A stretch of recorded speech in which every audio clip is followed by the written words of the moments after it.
Hello friend, नमस्कार, जय जगन्नाथ। भाई मो दीपक स्वागत है मिनी ब्लॉग को।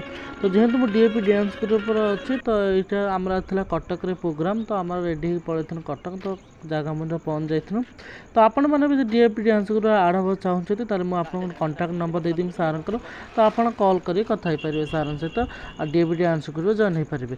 तो यहाँ था आम कटक रे प्रोग्राम। तो आम बाहर रेडी होकर पलैनु कटक रे पहुँचिकी से बुलाबुली करूँ, स्टेज पाक देखीदेलु।